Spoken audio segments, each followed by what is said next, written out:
Coach, I'll start off with you. Tough game for you guys tonight. Can you talk a little bit about like what you saw out there in terms of how you guys executed?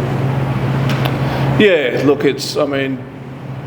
firstly, all credit to the Caps. They're playing really good basketball at the moment, and we saw that firsthand last week in Adelaide and again tonight, and they need to be congratulated on the way they're playing at the moment. It's been a great turnaround in their season.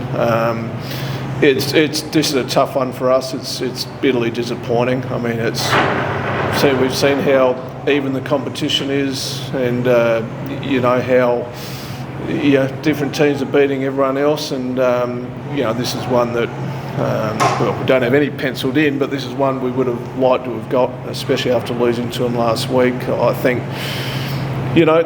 they played harder than us, and that's a bit disappointing. That's it's the one thing to get outplayed, is another thing to get outworked, and I thought at times in the game that happened tonight. So we go back and we look at the tape, and we made the corrections, because next week we play Sydney in Sydney, so it doesn't get any easier, but that was a tough one.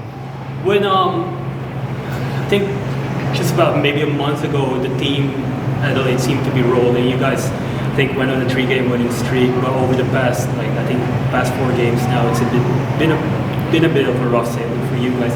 What kind of change within that time frame? Oh, look, we're not playing well. Those 3 games you talked about. The first one was a 1-point win, and then we had a couple of really tough games, a couple of really good games. We went and beat Sydney in Sydney and had a 34-11 last quarter, and you sort of felt, well, I felt as a coach that it was coming. We were, I've made no secret, I've tried to get us to run more, get easier stuff in transition, and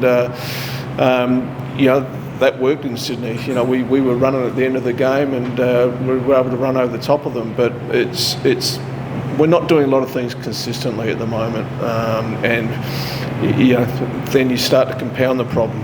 We missed some shots tonight. We missed layups. We missed some wide open shots. That's what happens when your confidence is down, and that's what losing can sometimes bring. So we get back to the drawing board. We fly home tomorrow, we train Monday, and we try and make those corrections. It must be good to at least have Jabriz, JD back in the lineup today. Oh, absolutely. That's obviously has been a big out for us, and once again, you won't find me making excuses. Injuries are part of the game, but she's done everything in her power to get back earlier than what we probably had anticipated, and she'll be better for that hit out. We're a better team without her. There's no question about that. With better team with her, not without her. Not without her, better team with her. George, I was just going to ask, how confident? I know you guys are going through a tough stretch at the moment, but what's the confidence level like in the team? I know that the standings are a bit, all tight in that for that battle for fourth spot. How confident are you in the girls, like moving forward in the rest of the season? I think Scotty kind of touched on it. I think we've had a tough few games, and it's just kind of how we prepare for the next one is what we need to focus on now.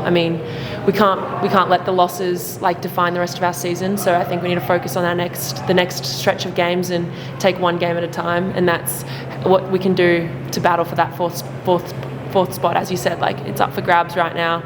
This season's can go any way. Any team can get a win against anyone. So I think we just have to focus on our next game, and that's Sydney, and how we prepare for that. Is it something that you're seeing out there as a player, offensively or defensively, that's kind of dropped off a little bit in this past 4 weeks for you guys, or is it just a combination of things? I think it's a combination of things. We have to go back and look at the tape and kind of reassess and maybe reset.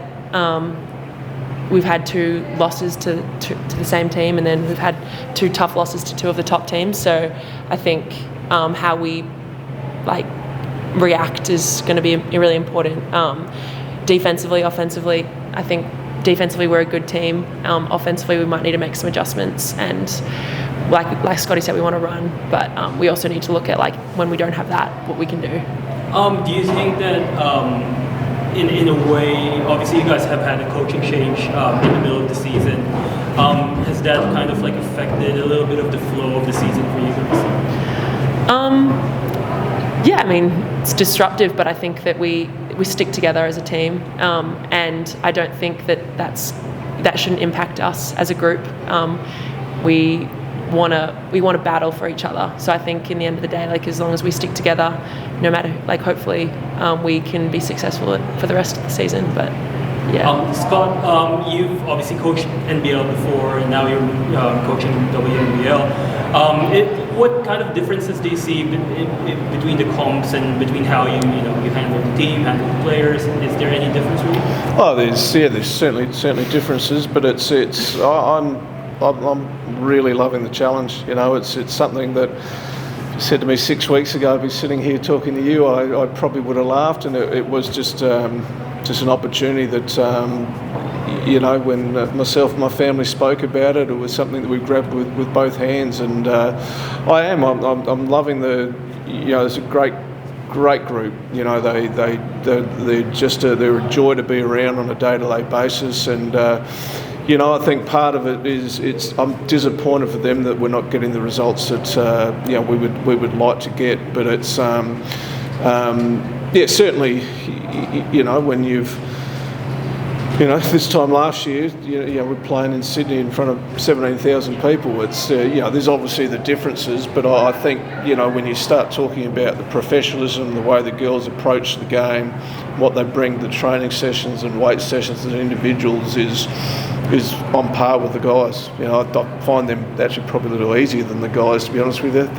They tend to listen a bit more at times, but no, it's been a incredible opportunity for me, to be involved with a team like the Adelaide Lightning that's just got such a rich history that I've watched closely and from afar over a very, very long time. It's for as long as this opportunity presents itself, I'll do everything I can. And how much? I know, like you had like a bit of a rough stretch, but how much more comfortable are you now? Like a bit of a month in the job than you were.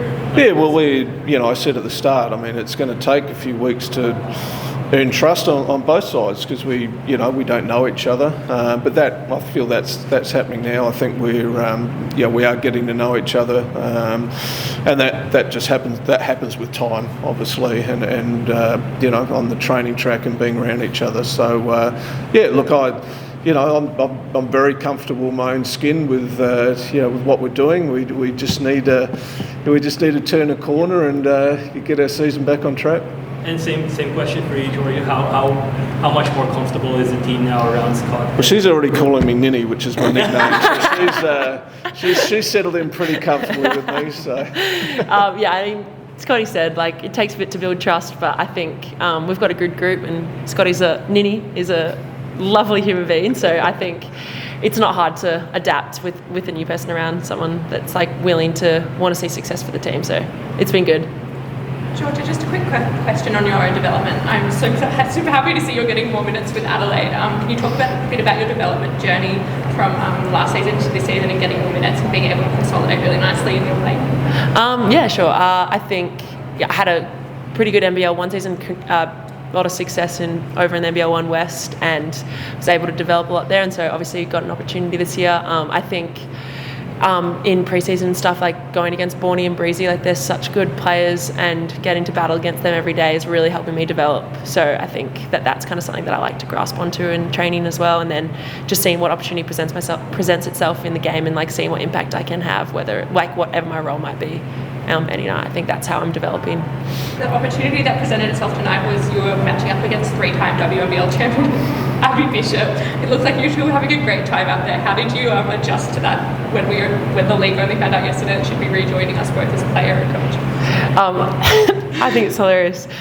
Announces her retirement and then comes back straight away. It's awesome that she's kind of back in the league. I think the crowd was super pumped to have her here tonight, so it made it for a great atmosphere. she's an incredible player and she had a great career and had some like really, really significant milestones and made some really big impacts to the league. So I think we should be thankful for her like success in women's basketball. So yeah, it was pretty cool to go against her. I played with her at Flyers a couple of years ago. But yeah, I think it's cool to see her back out on the court. I wish we beat her tonight, but honestly, so it's good to see, I guess, her out on the court again. Thanks, Coach. Thanks, guys. Appreciate it. Thank you. All the best in Sydney. Thank you. Thank you. Excited to see your next NBL one season.